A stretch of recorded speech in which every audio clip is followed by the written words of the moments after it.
வெளிநாடுகளில் இருந்து வந்த முதலீடுகள் குறித்து வெள்ளை அறிக்கை வெளியிட வேண்டும் என்று அதிமுக பொதுச் செயலாளர் எடப்பாடி பழனிசாமி தற்போது தெரிவித்திருக்கிறார். அதனை அண்மை செய்தியாக பார்க்கிறோம். அதிமுக ஆட்சியில் ஈர்க்கப்பட்டுள்ள முதலீடுகளை பட்டியலிட்டு இபிஎஸ் அறிக்கை வெளியிட்டிருக்கிறார். அதனை அண்மை செய்தியாக நாம் பார்த்துக் கொண்டிருக்கிறோம்.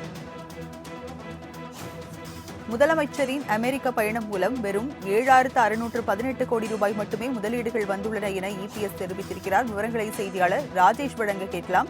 ராஜேஷ், இபிஎஸ் தரப்பில் என்ன தெரிவிக்கப்பட்டிருக்கு? 4 முறை வெளிநாட்டு சுற்றுப்பயணம் மேற்கொண்டு குறைவான முதலீட்டையே திமுக முதலமைச்சர் ஈட்டிருக்கிறார் என அதிமுகவின் பொதுச் செயலாளரும் தமிழக எதிர்க்கட்சி தலைவருமான எடப்பாடி கே பழனிசாமி ஒரு குற்றச்சாட்டை முன்வைத்திருக்கிறார். அது மட்டும் இல்லாமல் அவர் ஈர்த்த அந்த முதலீடுகள் குறித்து வெள்ளை அறிக்கை வெளியிட வேண்டும் என்றும் அவர் வலியுறுத்தி இருக்கிறார். இது தொடர்பாக அவர் வெளியிட்டிருக்கக்கூடிய அறிக்கையில் திமுக ஆட்சி பொறுப்பேற்றதிலிருந்து வெளிநாட்டு முதலீட்டை ஈர்க்கிறேன் என்று பதவியேற்ற 40 மாதங்களில் 4 முறை வெளிநாடுகளுக்கு குடும்பத்துடன் சுற்றுப்பயணம் மேற்கொண்ட ஸ்டாலின் இந்தியாவில் மற்ற மாநில முதலமைச்சர்கள் ஈர்த்த முதலீட்டை விட மிக குறைவான முதலீட்டையே கொண்டு வந்துள்ளார் என்று செய்திகள் தெரிவிக்கின்றன என அவர் குறிப்பிட்டிருக்கிறார். மேலும் தெலுங்கானா முதலமைச்சர், அதே போல கர்நாடக தொழில்துறை அமைச்சர் உள்ளிட்ட பல்வேறு மாநிலங்களுடைய முதலமைச்சர்களை மேற்கோள் காட்டி அவர்கள் ஈற்ற அந்த முதலீட்டை விட தமிழக முதலமைச்சர் குறைவான முதலீட்டை ஈர்த்துள்ளதாக குற்றம் சாட்டியிருக்கிறார். மேலும் தனது தலைமையிலான அரசில் அவர் வெளிநாடு பயணம் மேற்கொண்டு பல்வேறு தொழில்கள் முதலீட்டை ஈற்றதாக அவர் குறிப்பிட்டிருக்கிறார்.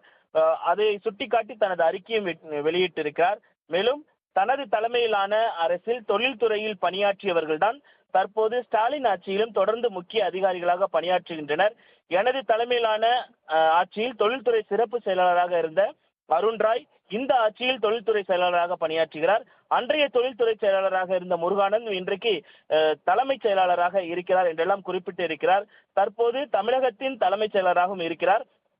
இவர்கள் இருவருடன் எங்கள் ஆட்சியில் போடப்பட்ட ஒப்பந்தங்கள் எவ்வளவு நடைமுறைப்படுத்தப்பட்டன என்பதை கேட்டு தெரிந்திருந்தாலே மனப்போன போக்கில் முதலமைச்சர் பேட்டி அளித்திருக்க மாட்டார் என்று குறிப்பிட்டிருக்கிறார்.